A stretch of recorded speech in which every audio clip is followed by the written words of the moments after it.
Welcome and hello to Going Well, I Think This. I, David Cooper, am. This is the show where no one's listening, no one cares, the show where every episode's the last episode. So let's make tonight's count. It's Therapy Thursdays on a Wednesday. Therapist Gary Direnfeld and I are going to talk Father's Day. And also from a conversation I had yesterday, forgiveness. Gary's got a different take. I still think forgiveness is more for you than the other person and can be very healing, but Gary's got a more nuanced approach. Then it's technology expert Carmi Levy to proudly announce a fantastic new revolutionary product by Apple that was just announced at their worldwide developer conference. This is a product no one's ever heard about. Completely new, all designed by Apple. They even gave it an acronym that you've definitely not heard. That acronym is AI.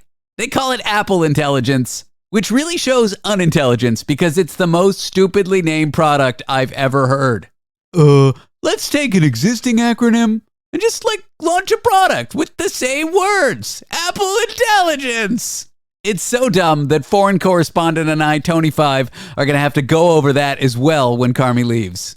So therapy with Gary, tech with Carmi, and lunacy with Tony. What a show. What a show. It's going to be a great one. But first, this. This one sounds like a bad episode of The Twilight Zone. Alexander Morris, the lead singer of Motown's legendary Four Tops, what a great group, recently found himself at a Michigan hospital where things went completely off script. And no, not in the good improv way. In the horrible dystopian way. Morris, who's been with the group since 2018, walked into that hospital back in April, and he showed clear signs of cardiac distress, difficulty breathing, chest pain, the whole 9 yards. What would you do if you worked at that hospital? Treat him. And you'd think with someone like that, the staff would be all hands on deck, right? But when Morris mentioned that he was a member of the Four Tops and had concerns about stalkers, the hospital thought he was as delusional as someone walking into a zoo insisting they're the rightful heir to the Penguin Kingdom. So step 1, go into the hospital, say who you are. Step 2, they think you're delusional. So you're thinking, they probably just laughed it off, right? No, they put him in a straitjacket. And that, my friends, is one terrible way to treat a cardiac patient. Hey, let's restrain this guy who's having trouble breathing. That said no sensible medical professional ever. So instead of getting the treatment that he so desperately needed, Morris was ordered a mandatory psychiatric evaluation. Imagine that, being restrained, ordered a psych evaluation because they didn't believe he was a famous singer. It's like if someone threw me in a straitjacket because I say I'm a comedian, but not funny. Oh wait, that's a bad example. Morris claims he even had his oxygen turned off at one point. God, this whole experience is breathtaking and not in a good way. The artist, understandably, is now suing the hospital, claiming racial discrimination, negligence, battery, and intentional infliction of emotional distress. And if the facts are as in the report that I read, I think he's got a pretty good case. The whole situation sounds like a bad punchline. Four Top singer walks into a hospital and ends up in straitjacket. Oh wait. That was the exact headline I read. And while this is kind of funny, Morris is not laughing, and I am not laughing for him. I'm laughing at the hospital. The man has a known history of heart problems, and during that stay, he ended up needing a heart transplant, pneumonia treatment, and survived 3 seizures. The man needed help. So I honestly hope Morris gets the justice he deserves. But hey, if anyone doubts your celebrity next time you're at a hospital, just remember what my mother always says. It's better to carry your Grammy in your pocket than to end up in the psych ward. She's never said that. No one's ever said that. Gather round, folks. We go to Texas with breaking news from Rice University. The kind of news that makes you wonder if college students do in fact need a course on Partying 101. Because after 50 wild, underwear-clad years, Rice is officially canceling. It's putting the kibosh on the infamous Night of Decadence party. An underwear party. And no, it's not because the school finally realized how ridiculous grown adults look running around in their skivvies. No, it's because last fall's bash was so wild it sent 7 students to the hospital and left 24 more needing medical treatment on campus. I guess the night of decadence turned into the night of decadent drinking problems. The university's dean said they've decided to call it quits, saying the event was more about alcohol than fun. Who knew that students drinking too much at a party would be a bad idea? I thought that was a rite of passage. The university's message highlighted a recurring issue, though. Students consuming hard liquor like it was water during parties like this have led to hospital visits and a lot of very awkward parent phone calls. You know it's bad when emergency personnel are like, yeah, we're going to need backup and maybe a therapist to help your kid with their drinking issues. Back to last fall's party, it was so out of control, it ended early, which is kind of like a comedy show where the house rolls the curtain down mid-act because they realize, oh boy, this is not going to end well. Rice officials have paused all on-campus parties until after spring break. Maybe they were hoping students would forget how to mix a drink in the meantime. An advisory group was called in to look into this whole ordeal, but apparently their big advice was nothing. They said nothing. Talk about phoning it in. So with that, they made the decision to permanently cancel the night of decadence. I say it couldn't have been an easy decision to keep these students safe. But Rice University, they rose to the occasion, and they have ensured that the only thing students catch at parties is an education and not an STD. Safety first. In crab news? No, not those kinds of crabs. Get your head out of the gutter, but do grab your mittens, because the Aclopolis is coming. Kill me. Forget those murder hornets. Step aside, lantern flies. New York's new invader? Chinese mitten crabs. The little fellers are causing quite a stir on Long Island. And no, these crabs are not here on a friendly visit. They've been spotted near Long Island and in the Hudson River. These hardy, scruffy crabs are making waves, and they are not the fun kind of waves. Are there fun kind of waves? I guess if you surf. I don't surf. What kind of schmuck gets in the ocean and surfs? Not important. Now, these mitten crabs, they are not here to knit you a sweater. They've got pom-pom-like claws and a terrible reputation for causing ecological chaos. They first showed up in New York back in 2007, and they've been hanging around the U.S. since the 80s. I guess they have commitment issues. They will not leave. They are hard-shelled hooligans, and they are the bullies of the marine world. They outcompete local marine life, they steal fishing bait, and they can even cause riverbanks to collapse. This, my friends, alliteratively, is a crustacean catastrophe. And just when you thought, hey, Long Island, they deserve it. It's not just New Yorkers who have crabs. They're also wreaking havoc in Europe. However, I guess they just got so tired of bratwurst, they decided to see what the Big Apple has to offer. The good news, though, these crabs are easy to spot with their mitten-like claws. Do watch out for the juveniles. They are tricky little devils. And if you do see one, the New York State Department of Environmental Conservation, the NYSEDEC, wants you to freeze it and report it. It's funny, freezing is how I got rid of my crabs. Now, these crabs, they aren't all bad. In China, they are a delicacy. Their eggs are used in everything from soup dumplings to, well, more soup dumplings. But before you plan your next seafood feast, remember, it's illegal to export them due to their environmental impact. So unless you want a legal team, keep those mittens off the mitten crabs. Coming up in a matter of moments, it's Therapy Thursdays on a Wednesday with Gary Direnfeld. And we will discuss all things Father's Day, the good, the bad, the gray-haired, probably, unless your dad's young and you're young. But do I have many young listeners?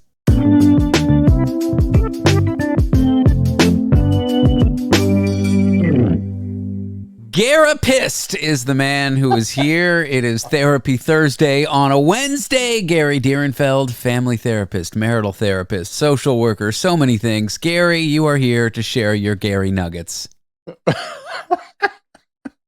Oh my God, I'm cracking up. Garapist. Yeah, and like I told you before, somebody said apparently I have Gary nuggets.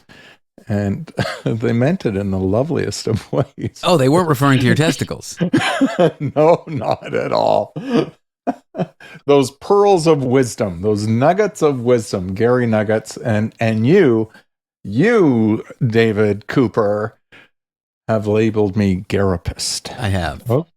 That's not how you described your Gary Nuggets before we started taping, but, you know, it's just plausible deniability for the future sexual harassment suit that I will be filing against you. Gary, Father's Day is coming up. You're a father. End of fact list. Are you excited? You know, I don't see Father's Day as really being for fathers. No? I see Father's Day as being for the kids. I think it's important for kids to recognize their fathers. Listen, that's assuming that their father is worthy of that recognition. Before everyone gets mad at me. There are those deadbeats out there. I understand that. Yeah, there's some fathers that aren't worthy of the recognition. But assuming that the father is worthy of the recognition, I think it's a good practice for children, because it combats the egocentricity of childhood. It combats the view that, we as the parents are solely responsible taking care for the kids, and the kids can be oblivious to what we do, what our contribution is as parents, not just fathers. I said this for Mother's Day too. Anyways, so I think Mother's Day, Father's Day, it's an opportunity for us to help kids to think beyond themselves and give back, in this case, to the parent. Ask not what your parent can do for you. Ask what you can do for your parent. That is the famous quote from, I don't know, nobody. I've never heard that. Yeah, I just made it up. I think JFK might have said something similar. I don't know. That's right. It has the ring of familiarity. I like your spin. But no, I get that. What do we get for the dad who has everything? My mom's easy. I mean, I'm asking for a friend, not asking for me. I'm asking for me. My mom, white roses, and she's good to go. I don't know why she likes white roses. Aren't you supposed to have those maybe at a wedding? Isn't that white roses? Look, here's what I want. I want just a little bit of recognition. I want to be told that I'm loved. I want to feel included. Sorry, go slower. I got to write this down. Recognition, want to be loved. Got it. Yeah. What's the next one? I want to feel like I'm a part of your life and that I'm meaningful to you, and that you have some sense of the responsibilities that I took on in caring for you. Gary, you're a part of my life and you're meaningful to me. I appreciate the work we do together. It's great stuff. I always love it, and I appreciate the help and the content and the personality, and I consider you a friend. So it's Gary Day. Every day's Gary Day. Thanks. And for Father's Day, that's what hopefully our children can provide us that sense. And whether it comes in the form of a little card that the young ones have made for us, or a fake tie, or a real tie, or I don't know. Fake tie? What do you mean a fake tie? I'm making a tie out of construction paper? What's going on here, fake tie? Somewhere, it's not on my desk now, but somewhere I have a tie made out of construction paper. So absolutely. It's not the gift, it's the sentiment that counts. But what if you don't have a thought in your thick brain like me? Like every birthday of my girlfriend's, I'm like, oh, what am I? Because she has more money than me now. I used to be like, okay, I get her a gift card to a store she likes. Now it's like I got to think about something. To all those children who may be listening to this podcast, when you are in the company of your father on Father's Day, look at your father and say, you know what? I know that you had to do a lot to raise me, and I am appreciative. And I love you. Wow. That's it. I know you did a lot playing hockey and fishing and not being there while I was a kid. No, I'm kidding. My dad's not that bad. I mean, he wasn't around a lot, but I mean, he wasn't around for a normal parent that is around. Okay. Which is enough. Did he work? Did he provide to the family? Yeah, he fed me, I will. So you know what, Dad? You provided for my sustenance, and for that I'm grateful. This is just about expressing some appreciation, recognition, and gratitude to the old man in your life who did something for you, to provide for you. We had a very rigid kind of, maybe a 2-week calendar of dishes. We had the salmon, we had spaghetti and tomato sauce, then we had spaghetti with tomato sauce and meatballs. Those were 2 different things. Chicken teriyaki. We had like a rotation. I was definitely fed. I never wanted for food. let's say you have a parent that wasn't there in a way that you do feel grateful, and it's still Father's Day. There may be an opportunity to repair relationships on Father's Day. And, Dad, I do harbor resentment for what has transpired in my growing up under your care. But I'd like to let you know that at some point in our lives together, I would like to have a better relationship with you. Yeah, yeah. That too can be said on Father's Day. Which brings me to forgiveness, but I actually want to stay here for a second. I do have one issue with these days. Mother's Day, Father's Day, maybe Christmas, to a lesser extent Thanksgiving. They're fine. They're great. But for anyone who has a narrative that the relationship maybe with the family, on Father's Day, the father, Mother's Day, the mother, where it's very broken. Yes. Everyone kind of celebrating it and shoving it down your face, and the music playing in the drugstore around Christmas is just another reminder of a bad situation. It is so inauthentic, and it can so smack of bullshit and hypocrisy. And so, I'm not shoving Father's Day down anyone's throat. If that was your growing up experience, if your dad was abusive, if your dad was, abusing drugs and or alcohol and wasn't present and appropriate in a way that he should have been, you don't need to go in gushing. Yeah. You don't even need to go in. At the end of the day, some people still have to protect themselves from an inappropriate parent. And just because we label it Father's Day, that isn't a day that you have to gloss over the bullshit and be inauthentic. I agree. Yeah. I just mean these holidays, for those of us who... They can be very difficult. Yeah. Or they Absolutely. cause pain. Like, people whose family Yes. situations cause them pain when they see these depictions in the media of Christmas, or their father causes them pain, and then on the radio all day it's Father's Day this, Father's Day this, human interest father story. It's like, it's such a... And I will say to people as well, if your situation wasn't ideal, that's code for really not good. You don't need to pretend with other friends and extended kin either. You don't need to throw the old man under the bus, but you don't need to pretend that it was anything other than it was. And you can look at people and say, it's something I wish I was in a position to celebrate. My experience doesn't allow me to. And so you don't need to go into the dirty details, but you can let people know that, no, this is not something I'm going to jump on a bandwagon for. However, to borrow a term from the LGBTQ community, okay, chosen family. Like if you have a family of your Oh, friends or isn't that your wonderful? family, If maybe you there's a have father that. figure in the friend group, or maybe during Thanksgiving you assemble a Friendsgiving, even though your family are jackasses and ostracize you because you're not a Jehovah's Witness anymore, or whatever it was. I just mean there are narratives that run parallel to the mainstream ones that you Yep. can make work. So there's good and there's bad there. Listen, you may have had a particular teacher that in your mind played that kind of fatherly role, and they may not even know that. But wouldn't it be cool to send them an email, a note, something saying, my growing up experience wasn't quite there. You were the closest thing to a father figure for me. You may not have realized that, but I'm appreciative for the attention that you gave me. You could send your teacher the following phrase: I will be your father figure, put your tiny hand in mine. I will be your preacher teacher. That's a creepy song, actually, now that I think about it, that George Michael song. I think it's about having inappropriate relationships with younger people. I don't know the song. It's creepy. What's great about George Michael, and you're going to have no idea what I'm talking about, but you should look it up, and anyone listening should look it up. The Wham song, Wake Me Up Before You Go Go. Do you know that song? I certainly heard it. I couldn't tell you what the lyrics are. Wake me up before you go. Anyway, long story short, if you watch the music video for that, George Michael and the rest of Wham are running around wearing pink t-shirts that say choose life. This is not a pro-life. This was before choose life was co-opted by pro-life. Okay. They're wearing pink, and they have the most eye makeup on I think I've ever seen on a man. And when that music video dropped, everyone still thought they were straight, and that's my favorite part about the 80s. Nobody thought George Michael was gay when they saw that video.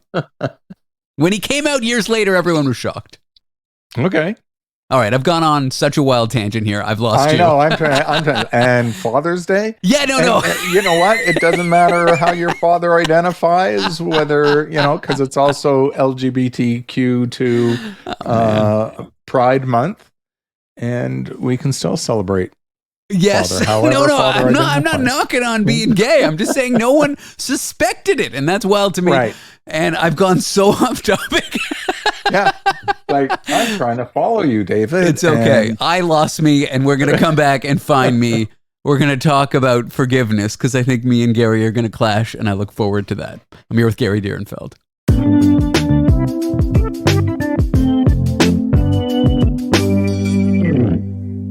I just got lost in my own mental corn maze, but we are back for Therapy Thursdays on a Wednesday. We were talking Father's Day. Now we're going to talk forgiveness. I'm here with Gary Direnfeld. Gary, welcome back to you. I'm still trying to get my head around the... Watch the music video. Wham! Wake me up before you go. That's it. That's all I have to say. Okay, I'll forgive you on that one. Thank you. You want to talk about forgiveness?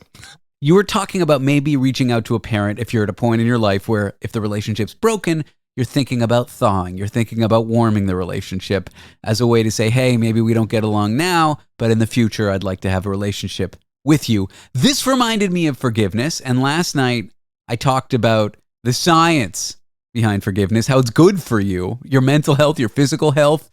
And I believe that forgiving people is not just for the person you're forgiving, but for you. I feel better having forgived people that I've held grudges against. Yeah. Not holding a grudge is a great relief of a burden, which to me is synonymous with forgiveness. Well, that's kind of core for forgiveness. When we talk about forgiveness from a psychological perspective and a benefit perspective, we're really looking at it from a self point of view. That as we, like you just said, let go the grudge so that you can release yourself from carrying that anger. Mm-hmm. That is said to be a benefit to a good many people. Okay, so you agree there, but you differ from me saying that forgiveness, you don't actually believe in it as much as I do. Well, I want to discriminate a little bit and say it's fine for some, it's not fine for others. Okay. And some people, it's actually, from my perspective, and I can't say that the research will necessarily support me, but that's okay. But I think it's helpful for some to hold a grudge to a certain extent and in certain situations. It's not across the board, because that helps remind us of places we shouldn't go. People can confuse forgiveness with making amends and reestablishing a relationship. And forgiveness doesn't necessarily include that. Yes. Again, it's what you do for yourself to let go of the grudge. But wisdom may have it that this can still be an inappropriate or dangerous or abusive or problematic person, in which case it's still good to maintain a boundary, to not get back into a connection, a relationship with that person, and to keep your distance. So sometimes if we don't let go of all the anger, we may be better adept at maintaining the boundary. And that can leave people in a safer place, quite frankly. For me, forgiveness doesn't mean you're going to rebuild trust. Right. And I hear what you're saying, and what I'm reading from it is, well, if you have an ongoing negative relationship with someone, that's not the time to forgive. It's after the precipitating incident, maybe years later. It's No. Some people are going to choose to forgive the very next day, which is fine. And some people come to that from a religious perspective. It's about letting go of the grudge, and that can be immediate. My concern is that for some people, they equate that with reconnecting, reestablishing a relationship, which can put them back into a situation of exploitation, danger, abuse, etc. And that's why I want people to be careful about those confusions. And where I say sometimes it's good to hold on to a bit of that grudge because it reminds you of why you are keeping the boundary. I see what you're saying. I guess I'm thinking more like something dramatic happens, a relationship ends, And then you Okay. forgive them, and you maybe don't reestablish the relationship, but you forgive them. Okay.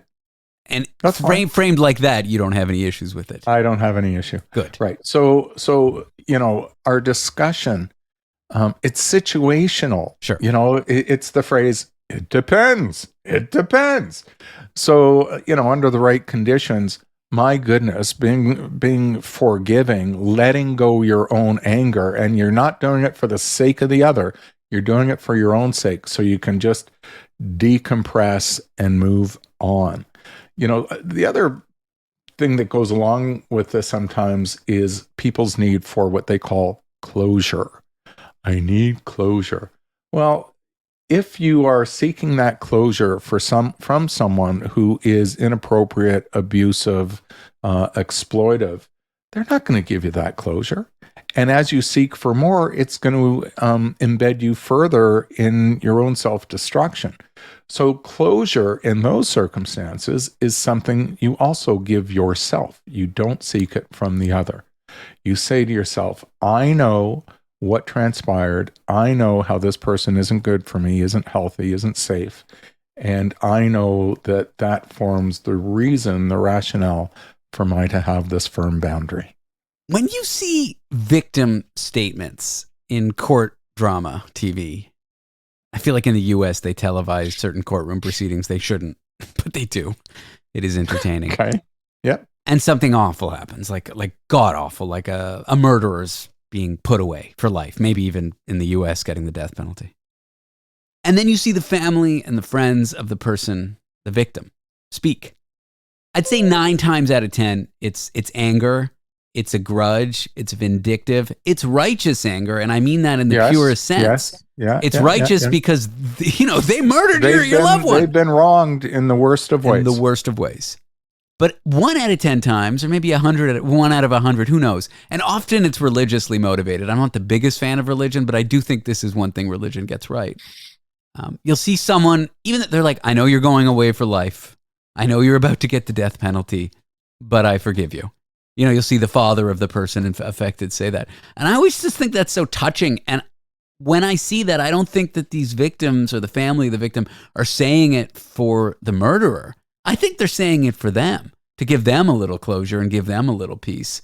They're working through it. I think that's lovely. Like, they're not saying release this criminal. They're saying you deserve your sentence, but I forgive you. You're going to take your punishment. And then let's look at it situationally. Sometimes we can take a perspective where we understand the forces and factors that led to the inappropriate behavior of the other. And when we understand the context of the other's behavior, we can be empathetic as well as upset for what we've endured. But through that empathy, we can extend and be forgiving, not necessarily accepting. Yeah. Okay.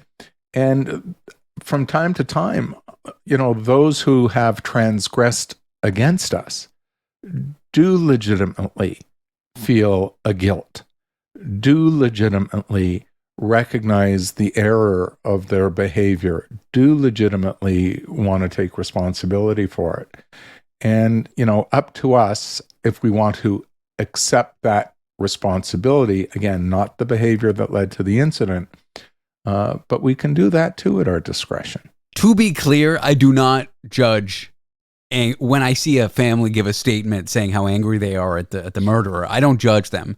I don't think it's there. They have every right to be angry, and they have every right to say something in the sentencing hearing that's awful and negative. That's their prerogative, and no judgment. I do think you didn't come just to be David. You didn't come across to me as judgy. Okay, I just mean it's very moving to me when you see like people have no business forgiving at all.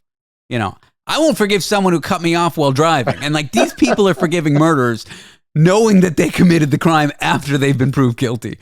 Yeah. Wow. I just think it's moving and powerful, and I'm always sort of touched by it, and I always think it's more for the people forgiving than it is the criminal or the transgressor. Yeah, absolutely. Because I got to live with myself. I got to reconcile this, and I don't want to eat myself up from the inside by holding the grudge and holding the anger.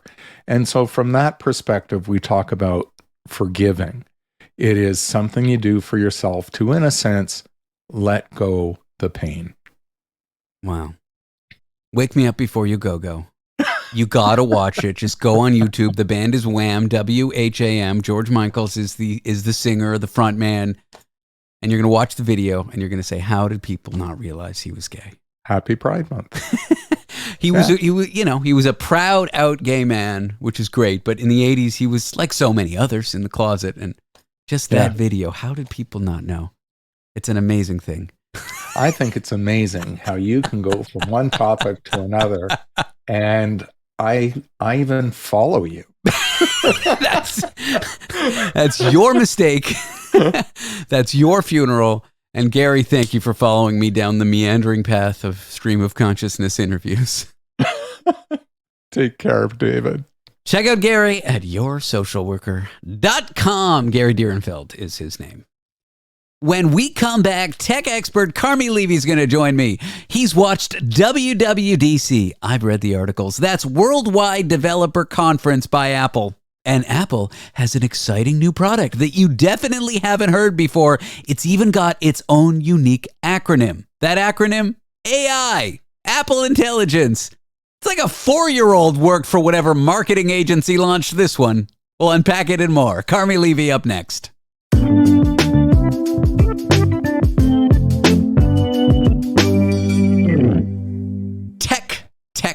Tech. I feel like I say that word 1,000 times when we have our next guest, technology expert Carmi Levy. Carmi, welcome. How was your trip to Dryden, Ontario, our nation's capital? And by our nation, I mean Canada.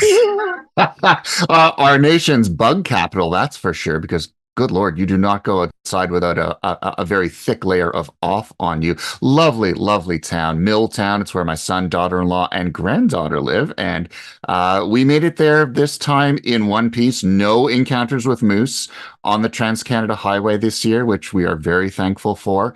Had an absolutely lovely visit. We all got sick, which as it will often happen. Gotta be careful for the West Nile. Those mosquitoes take west of the Nile very seriously because Dryden is very far west from the Nile. Very much so, and I'm presuming they carry some stuff we don't want to get. And so, yeah, we wore long clothes and we covered up big time, and we were very careful going outside, and we still got bitten up till the end of time. So it doesn't work. Whatever strategies you use to keep the bugs from coming after you, my wife says we're all just too sweet for our own good, and we got bitten up. So yeah, we're back and hurting right now, but we're glad we went. Dryden is, as my father would say, and yes, this will be bleeped, in the middle of nowhere. What do you do there? Like, are there restaurants? Like, what's the family evening? Like, do you go to the movies? Like, what does a family do to enjoy themselves? Is there a zoo? I don't think there's a zoo. What do you do?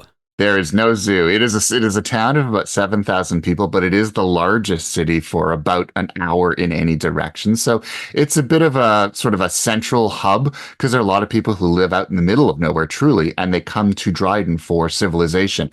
It has a Walmart. It has a downtown. It has banks. It has businesses. It has a McDonald's. It has a Tim Hortons. It does not have a movie theater, but it does have a drive-in. So there's that. There is a bowling alley. I've never been to it, but I hear it's amazing. I mean, drive through a bowling alley. That doesn't sound too bad. Not at all. And it's in the middle of probably some of the best hunting and fishing grounds on the continent. So people come from all over. It's a huge center of tourism. And people come from all over and they go to hunting camps and fishing camps. And because summer is now ramping up, there were a ton of American tourists in pickups pulling trailers. Oh, murdering animals. They drive up there to get some good murder on. Yeah. I offered them my camera. Said, look, don't shoot them with a gun. Shoot them with a camera, because then you have pictures to take home. They didn't want to hear me. But it's a very busy place. And because it's right on the Trans-Canada, you get a lot of through traffic. Everyone who's going to Winnipeg to the west or to Thunder Bay to the east or simply crossing the country, they've got to pass through Dryden at some point. So it is a super busy place with lots of hotels, lots of business going on. Wow. And quite frankly, a pretty cool place to live. It's quiet. There's no question. But when you walk outside at night, you can see the skies because there is almost no light pollution. It's beautiful. Maybe I'll retire there. Doesn't sound too bad. It's hey, if you're working remotely, why not? Great bandwidth, so they're very well served by the internet. That's how you assess town by town. Great, it's got great bandwidth. I'm going. Exactly. As long as I have power and connectivity, I can do what I do from anywhere. And so the first thing that I did, like when my son moved there to be with his now wife, we made sure that, okay, is there good internet? Will I be able to do live television? Will I be able to do live meetings on Microsoft Teams or Zoom? And when we got there, we realized they probably have better internet than we do. So yeah, if for anyone who's looking for an inexpensive place to work and work remotely, Dryden certainly qualifies. That could be the next big thing. Is it cheaper than living in Manhattan, in New York? I don't know. I got to compare prices. Could be neck and neck. Do not look up the real estate listings in Dryden because you will cry at how affordable things are there. I don't even want to get started with real estate. Yeah, don't. Yeah, it'll make you sad. So, well, fun fact about me, I'm not into murdering animals. My brother, who I think represents the gay Jewish hunting community of Canada, he is an avid hunter, and he hunts with these waspy guys. And I imagine that they go out and they like make fun of gay people and make jokes about their wives, and he just like fits right in. It's very strange because he'll go to these dinners and it's just this Jewish gay guy and like 15 waspy hunter types, and he's indistinguishable from them. He sort of transcends stereotypes, and I love that about him. But I don't like hunting, but I do like fishing. I'm an angler. There's something lovely about sitting in a boat or sitting on a dock for hours on end, just quietly waiting for the fish to come. I'm a terrible fisher, but I enjoy the activity because it's so cathartic, really great for mental health. My son has taken it up. Of course, he grew up in the suburbs, so you would think he'd be the last person on planet Earth to, become a fisher, but that is his favorite quiet time thing to do. When after the baby's put to bed and he's finished work and he's got a little bit of time, he will happily get his fishing gear ready and he'll go out with friends the next day. He absolutely loves it, and I can see why. Cool. Let's jump in. We got a lot of tech news to cover. Yeah. Well, and I don't have any fish fry technology stories, so it's probably just as well. I do wonder, well, there's all those fancy Garmin fish tracking GPSs and stuff, but that's like ocean fishing, or like, I like fly fishing. That's my thing. Okay. Apple's www.dc. No, their worldwide developer conference. I'm always so excited by these things because I'm so excited to see the new gadgets they have, the laptops, the phones, the iPads. I never buy one because who wants to spend that kind of money? I just have this old Apple that gets slower and slower, probably on purpose by Apple secretly. I like mine, year by year. But every time there's a WWDC, I think, okay, I'm going to buy the new iPad or I'm going to buy the new MacBook. And then I go on the website and I see the price. And then I think, I am not going to buy the new MacBook. But the nice thing about WWDC is they announce software, so updates to the operating systems like iOS and iPadOS and macOS, that if you have an older machine in a few months, you're going to get it for free and you'll be able to use most of those services and features and apps for free. So it's the one announcement that Apple makes every year that you don't have to have your wallet cracked open ready for when these things go on sale, because in many cases they don't go on sale. We're just going to download them. While that is true, I usually just skim past the software announcements and go right to the hardware announcements. But this year's, it's kind of hard to ignore all the software stuff that's going on. Yeah, this is probably the biggest software announcement from Apple in a very long time. WWDC, of course, is Apple's developer-focused annual announcement, and that's really where the message is to developers. Here's where our software is going. Here's what you're going to need to develop apps and services in this new environment. And so this year's message to developers and to the rest of the world is Apple is going AI. And it's not just AI like everyone else. Apple wants to, of course, have its own AI story. They're not even calling it artificial intelligence. They're calling it Apple Intelligence. They're calling their personal AI experience. And so it's about an AI that knows you. It's customized to your needs. It understands your habits, your network, your schedule, your activities, and it's able to answer day-to-day questions. For example, I went on a camping trip with David shooting moose, and I want that picture of him in that really cool camouflage. Can you pull that up and then, send it to his mom, because I think she'd really like it. I can tell Siri that, and with AI, because Siri's gotten an AI brain transplant or will be getting one, it'll actually be able to do that without me having to go into all these different apps to do the tasks to make that happen. So AI is about to revolutionize the way we use technology, and Apple says their branded Apple Intelligence suite of AI tools is going to absolutely change the way we interact with our computing devices. It remains to be seen. It was a really slick looking demo, but again, it has to get into our hands for us to use it day to day to see if it's actually as good as they say it is. Siri had a really killer demo when it was released in 2011. We all know how that worked out once we got our hands on it. Okay, first of all, can we just point to the elephant in the room? They are totally co-opting a buzz acronym, AI. They're like, everyone's saying AI, we'll just call it Apple Intelligence. So when you say AI and someone's got an iPhone, they mean Apple Intelligence. They don't mean artificial intelligence. That is so ridiculous. I love it. It's such a funny, marketing move. It's so ridiculous. I love it. I hate it, but I love it.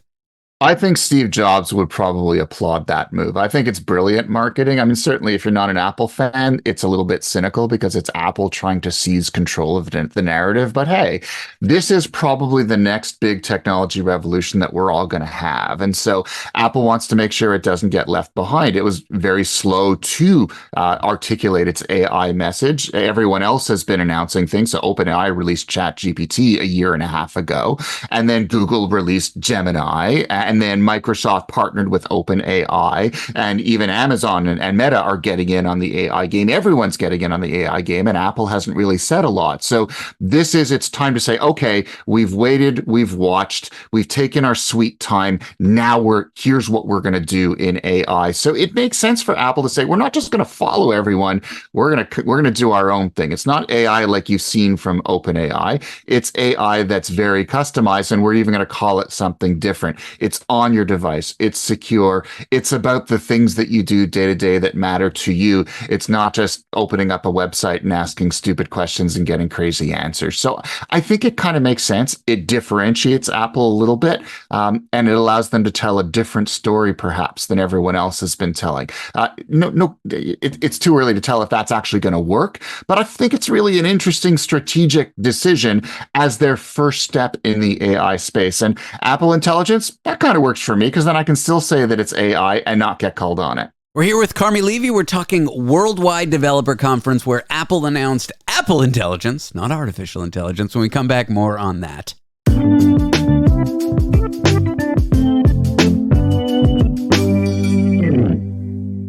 We are here with technology expert Carmi Levy. We're talking Apple Intelligence, Apple's big announcement from their Worldwide Developer Conference.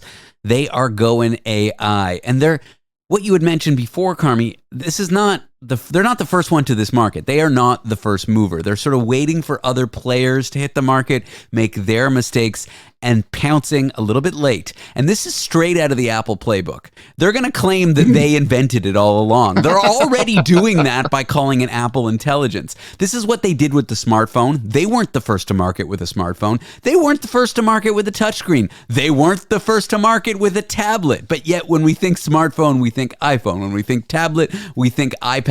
They weren't the first to with an MP3 player. But for a long time, the iPod was the ubiquitous MP3 player. This is what they do. They wait, they let other people sink money into problems, and then just when a technology is slightly proven, then they come in and they say, hey, we invented this, and for some reason, the cult of Apple, the users start to believe it. They really do. I think that's the very basis of Apple's genius. It's the reason why it is the biggest technology company on planet Earth, and it consistently sort of leads the way in terms of what about pointing us in the NVIDIA? direction. What about NVIDIA, Carmi? NVIDIA overtook them in terms of market cap recently. Of course they did, but is NVIDIA going to be in the same position in 30 years? Apple has been at or near the top for the better part of the last generation, certainly since Steve Jobs first came back from his not so self-imposed exile, because Apple continually reinvents itself. It was a major player in computing, then it was a major player in music players, then it was a major player in services, and then ultimately smartphones with services on top of that. And so Apple has figured out how to reinvent itself probably more effectively than any other company on planet Earth. And the central strategy of that is never be that first mover, because let everyone else make those early mover, first mover mistakes. And also let everyone else educate the public about what this technology is. Smartphones had been around for over 15 years before the iPhone was released in 2007. And the reason they all failed was they were clunky, they were expensive, and more importantly, we didn't have the behaviors to take advantage of them. No one really knew what they were good for. That killer app wasn't well understood. The public wasn't educated and trained. And so along comes the iPhone, changes the paradigm based on those 15 years of false start attempts, and then of course create something that's radically new, and of course the rest is history. Apple always does that, and I think AI is exactly the same thing. Everyone's been throwing themselves into AI for the last year and a half since ChatGPT, but no one really knows what that killer app is. We're playing with it, we're rolling up our sleeves, but it hasn't really been integrated into our day-to-day. It's still an app that we download. It's still a website that we visit. Whereas what Apple is proposing, bake it into the operating system, incorporate it into the services that we use every day, tell the story of how we pick mom up from the airport, of how we coordinate travel and book travel, and how we look for photos and solve little problems that we can relate to.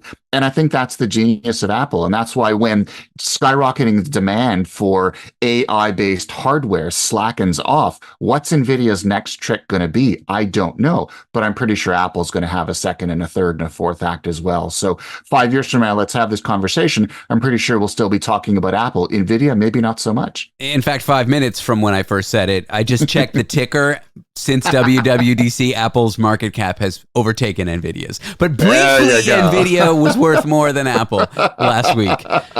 Okay, let's talk privacy. Apple, they're not the worst tech behemoth about privacy. They're not great. I'm not going to give them a gold star there.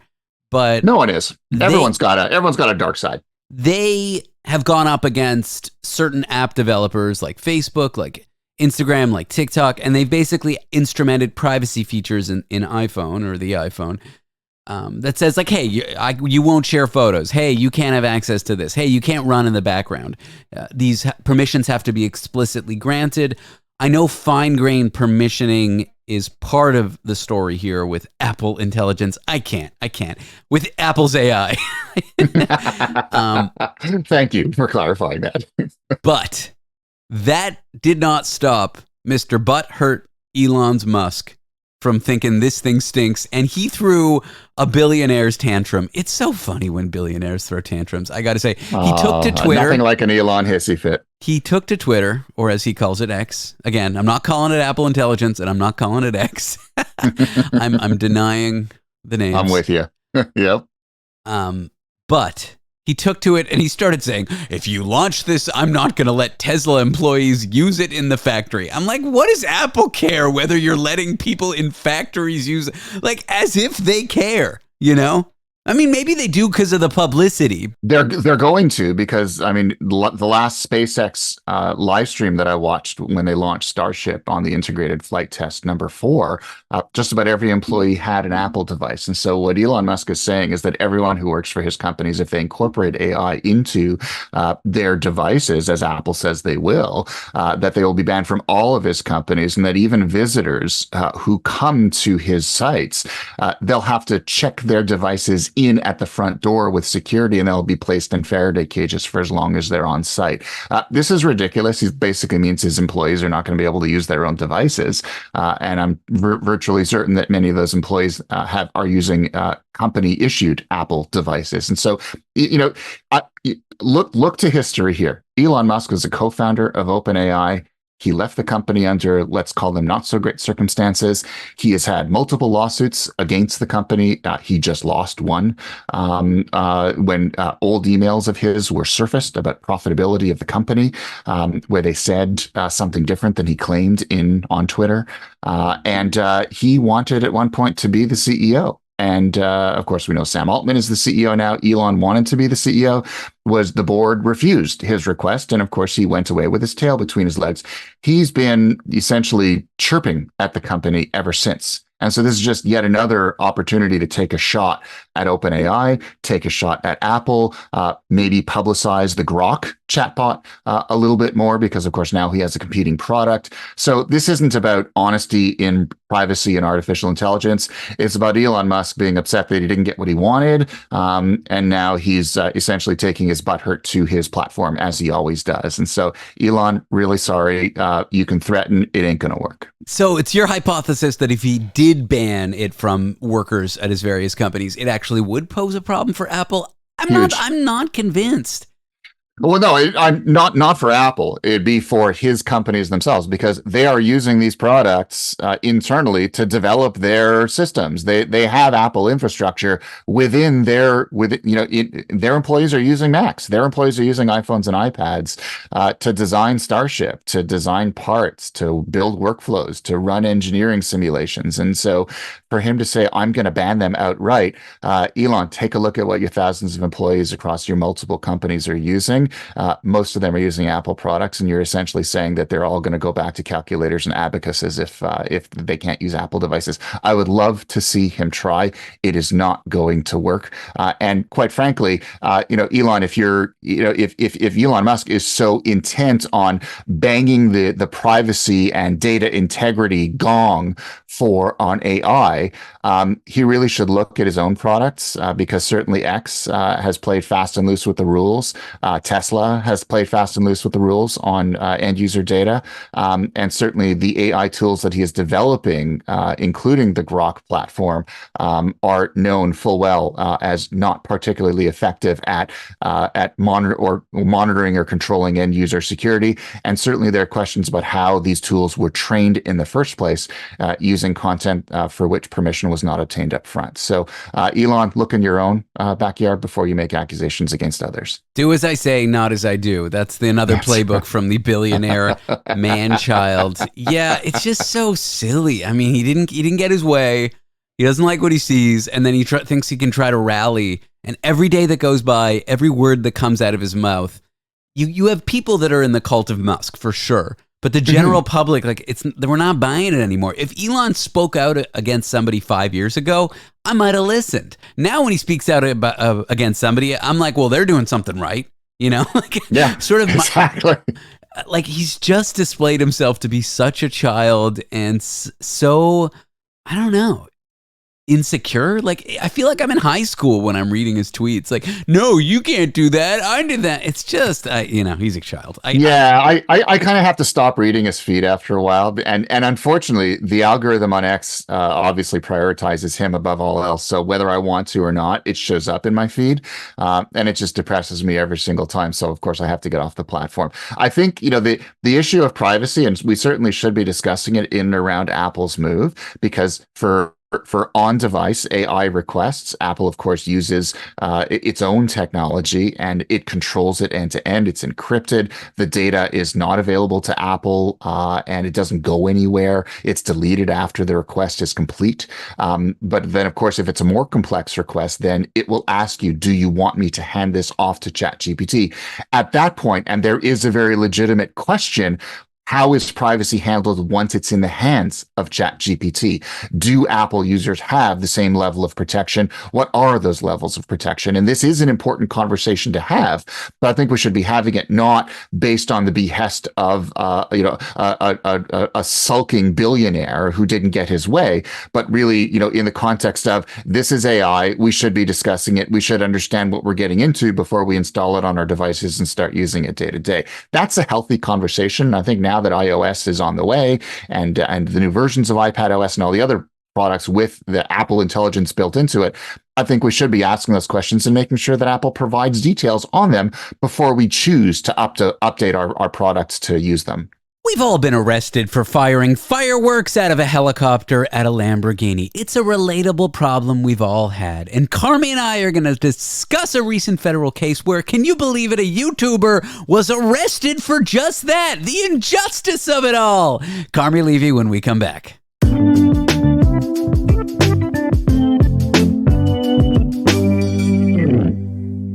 We are back with Carmi Levy talking tech stories.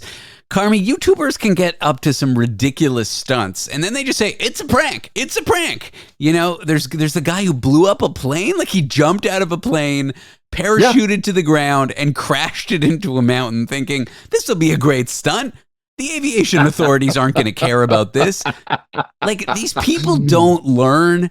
And a recent YouTuber was arrested for a very similar stunt involving a Lamborghini, which is a car many of us have access to. It's like, sure, Toyota Corolla, Lamborghini. These are accessible cars. His name is Alex Choi, and he's got a little over 900,000 subscribers on YouTube, and he's been posting these kinds of, let's call them viral videos, for years, where he does outlandish things, and each video tends to get millions and millions of views. And of course, we know if you are a creator in the YouTube universe or the TikTok universe or Instagram, the more followers you have, the more views you can get on a particular video, the more advertising revenue you can generate. For a lot of people, if their audience is big enough, this is their career. That's how they generate revenue. And Alex Choi is no exception. And the more outlandish, the better. You do have to jump out of a plane. You do have to blow a car up. You do have to jump off a cliff in order to get people's attention. That's what people talk about. So what he did was he bought a Lamborghini. He rented a helicopter, got on the helicopter and used this sort of firecracker launching like device to fire incendiary devices at the Lamborghini to blow it up, which sounds like the basis for a really cool video. But unfortunately, federal law bans you from using an air vehicle for that purpose. You're not allowed to launch incendiary devices from an airplane or a helicopter or anything that flies. Surprise. Who knew? And then the second piece is he did this on federal land, which maybe he wasn't aware of this. I don't know. But of course, the video went viral. He uploaded it last year, and lots of people watched it, got lots of reaction, and then eventually someone from the FAA saw it and then started an investigation. And then they realized, because they were able to figure out where it was taken, because you can geolocate videos based on the data attached to them, also based just on the visuals. And they found out that it was in a place that, it's federal land. And so that opened up an investigation from the Bureau of Land Management and the Bureau of Alcohol, Tobacco, Firearms, and Explosives, the ATF people.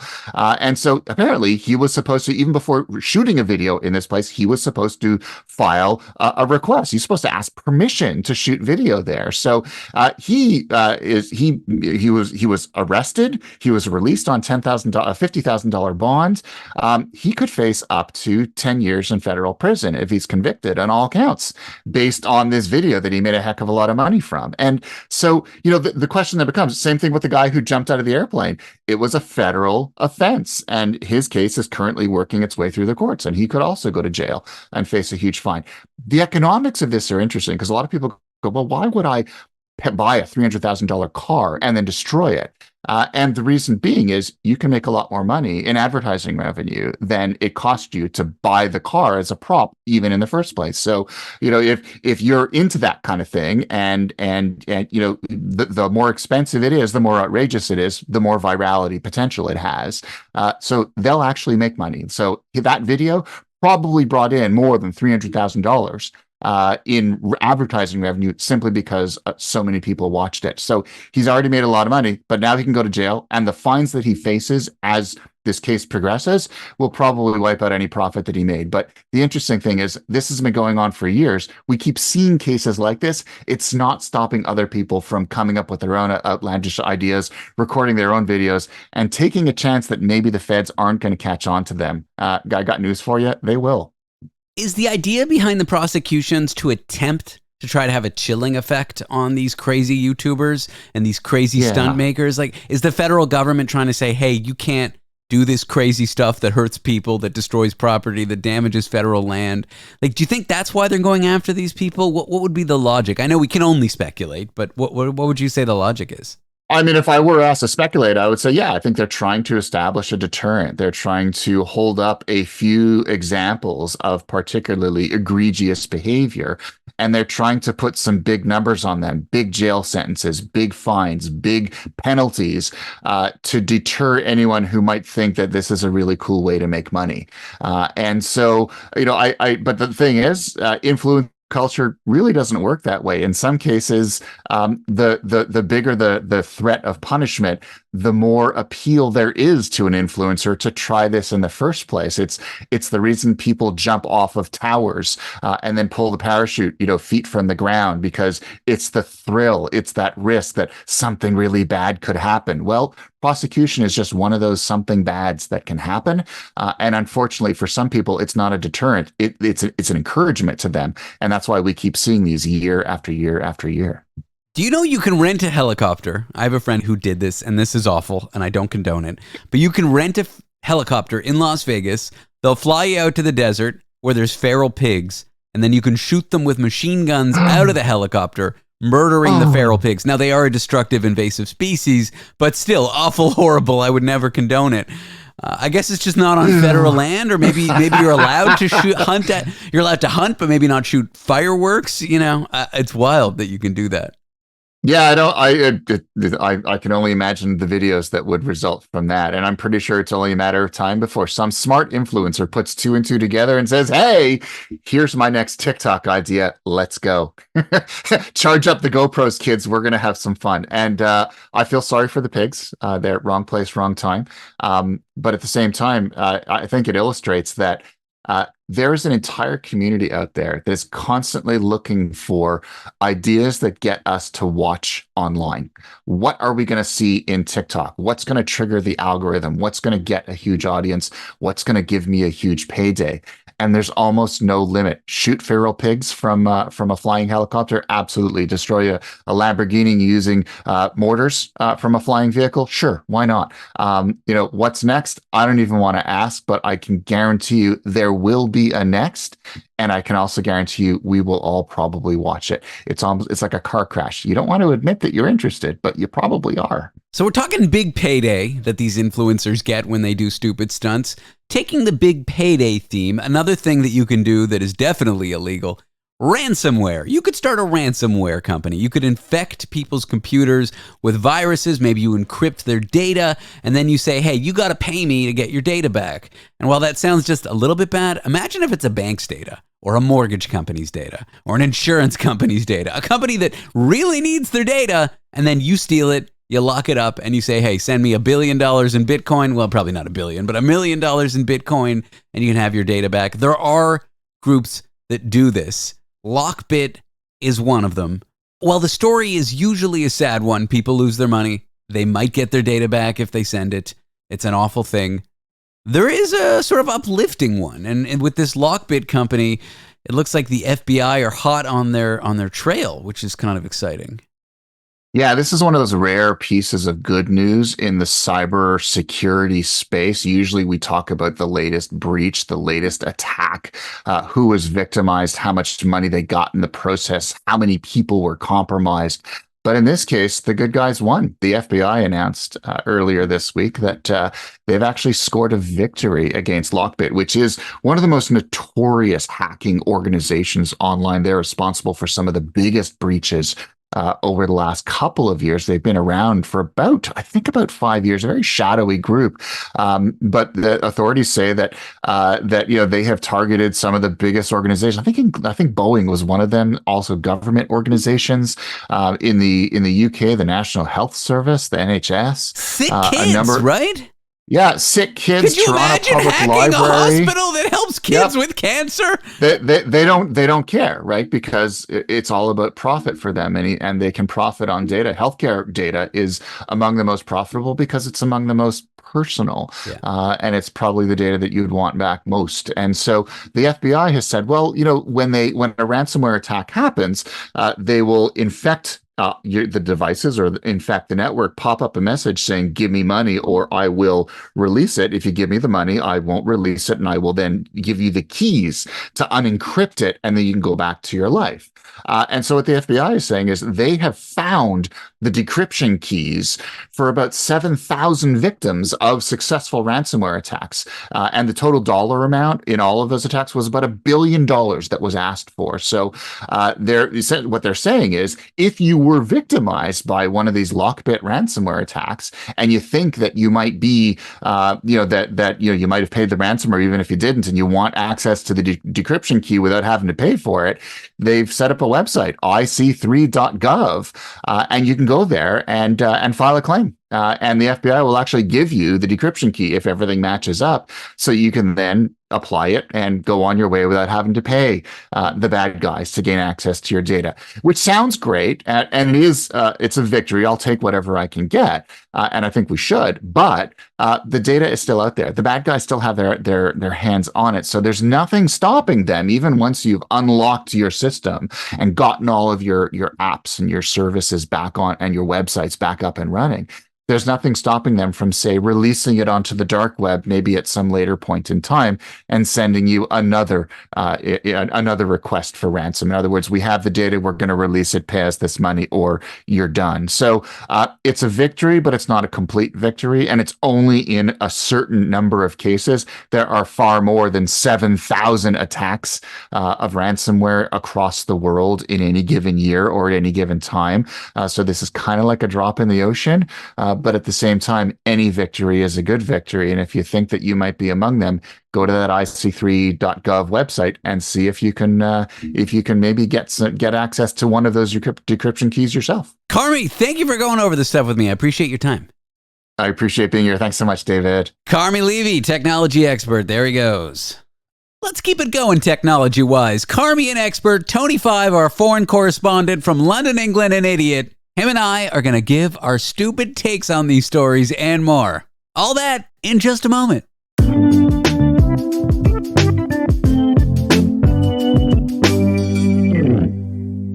He's here. He's queer. I don't know. He's sucking on a f***ing hell. How are you going to start like that just because I've got a lollipop in my mouth? My God. You are sucking that lollipop like it's a yellow. Is it orange or yellow? It's orange, like an orange wiener. An orange wiener. I didn't know you were into orange people. I do like orange people. It's not just you that likes Mirandas, eh, Dave? Yeah, true. Don't call me Dave. Jesus. No. Do you know what? Can I tell you something really strange? What? The minute it come out of my mouth, it felt really weird. And I hated myself for calling you. Oh, I felt disgusting. Do you know what? I felt so disgusting calling you Dave. I don't know why I said it. It may be the lollipop. Could be the lolly. I felt, even now, I feel dirty, like I need to go and have a shower. It's so alien to me to call you that name. And now, live from London, England, it's foreign correspondent Tony Five.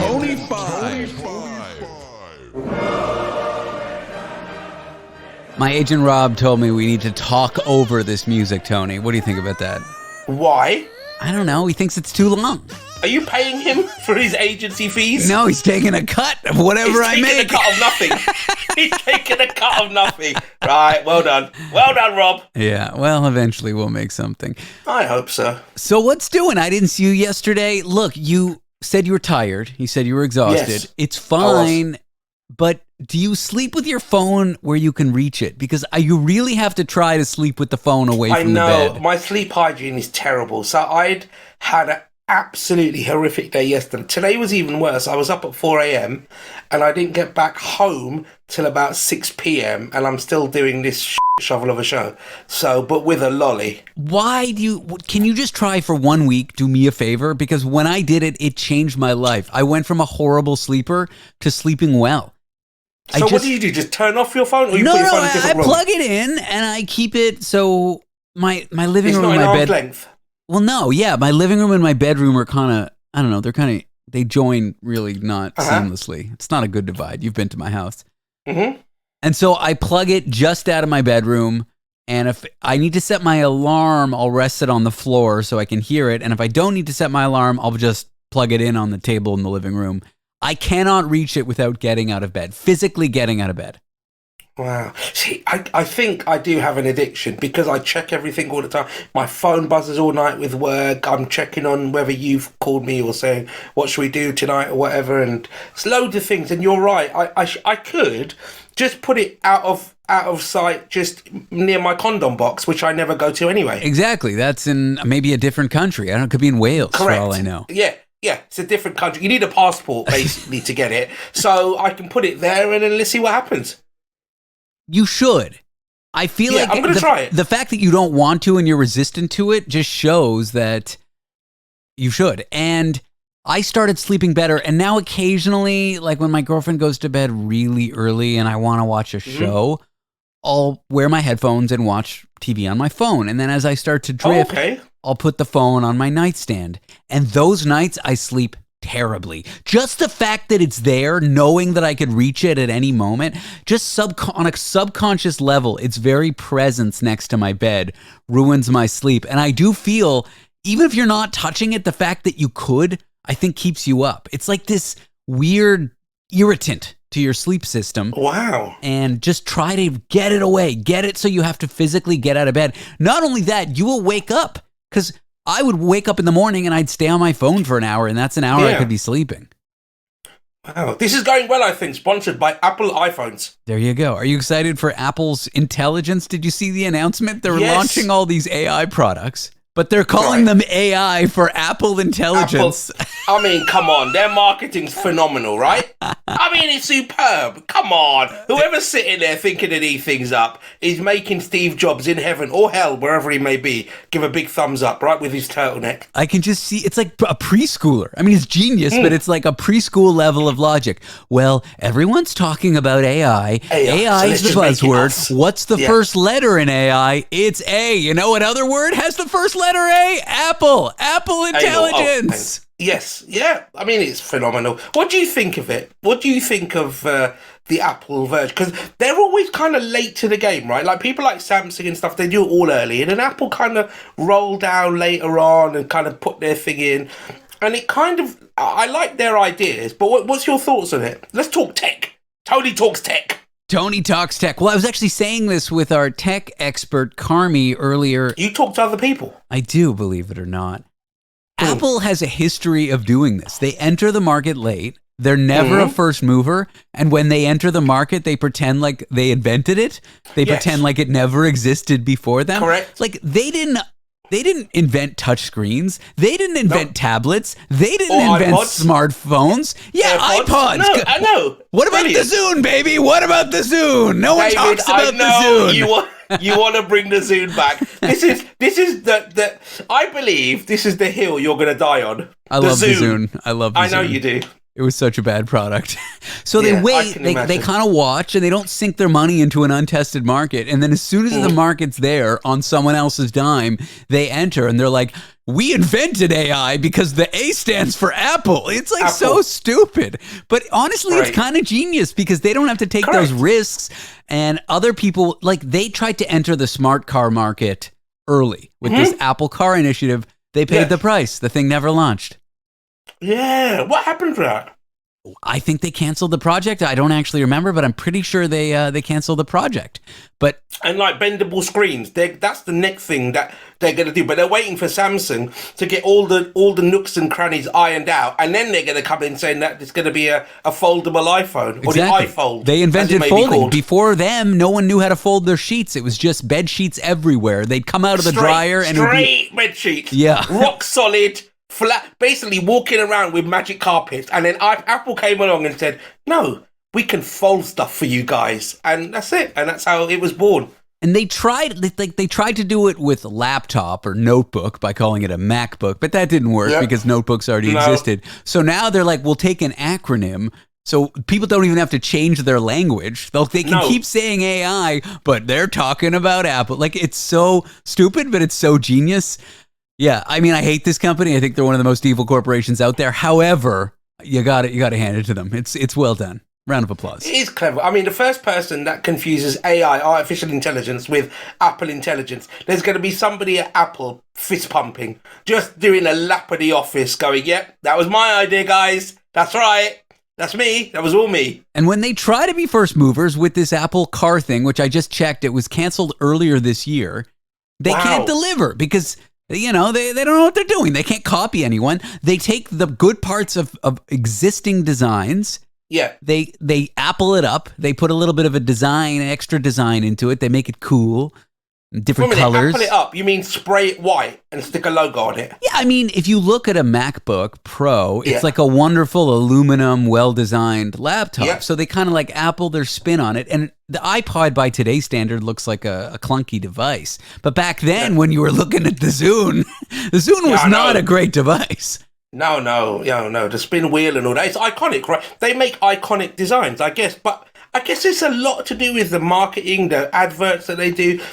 I remember the first iPod advert, you know, with the silhouettes dancing and stuff. And I remember that vivid. I think it was the Black Eyed Peas who did the music for it. So everything about that advert, the colours, the music, the people dancing, it just made you want to be one of those cool kids, you know? Yeah. And they, you know, if you think of the various tech products that were out there before them, like the Commodore, Microsoft Windows, DOS, like they always emphasize design being important, design being paramount. It's got to look great. It's got to be very usable.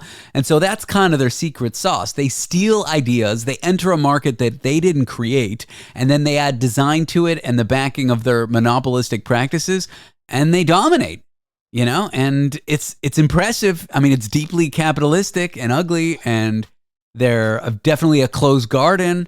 And their whole App Store methodology is awful. They like kick developers off and rip off developers. Having said all that, from a pure like money-making standpoint and from a pure like capitalist product launch standpoint, you got to hand it to them. They do a good job.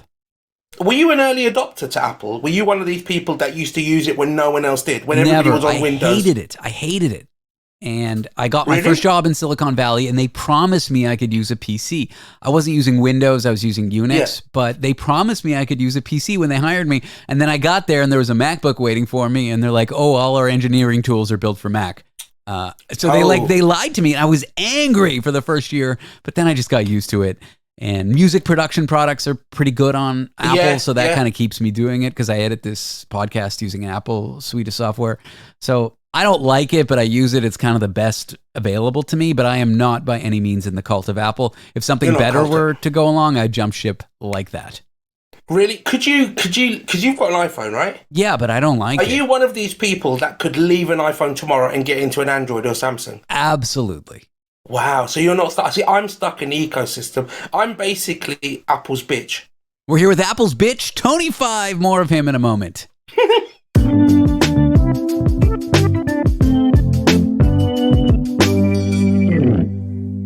We're back with Steve Jobs' bitch, Tim Cook. Is he still around, Tim Cook? I don't even know what's going on at Apple. Tony 5, welcome in. No, Steve Jobs is gone. Tim Cook's around. Okay, yeah, Steve Jobs is slightly dead. He's somewhat dead. See, all of his eye stuff didn't work then, did it, eh? No. Huh? See how smart he was? I mean, yeah.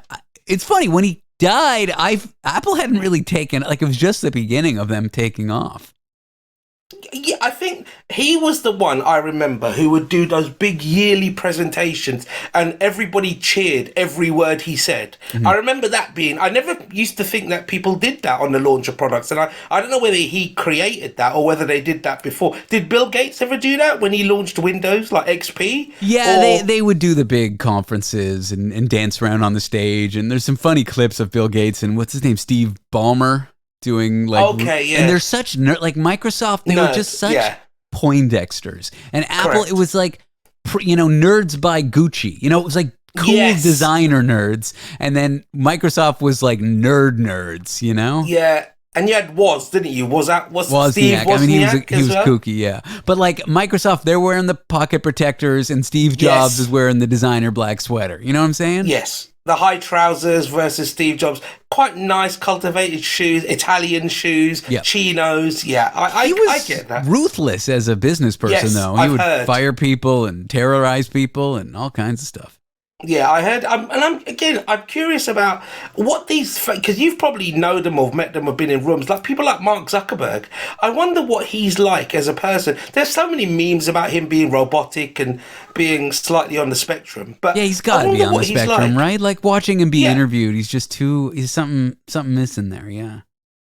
So where do you think Apple's going to go next? What's the next big thing after obviously they're doing this AI thing, or Apple Intelligence as we've called it now? Yes. I don't know. It's kind of like it's the wild, wild west with this AI gold rush, and I don't know what's going to pan out. I think it's going to be a lot like the early .com boom. I think there will be players that rise above and are lasting, but I think there's going to be like pets.com. I think there's going to be stories. If you don't know what pets.com was, it was like a pet supply store on the internet, and toys.com is another one, eToys. They were supposed to just be toy and pet retailers, and they raised hundreds of millions, and then they crashed and burned, and people invested, and they lost all their money. I think it's going to kind of be like that. We won't know which products will be lasting and useful and good, and which will just disappear into vapor because they were a solution looking for a problem kind of a thing, as they say. That's the idiom. Are you one of the believers that a lot of the tech now that is being released to market has been around for many, many years prior, but is only released on the public market now? So, for example, this ChatGPT and the way it works and whatever, that it's been historically used for maybe more covert or maybe military applications, and that is now being released. Yes and no. Okay.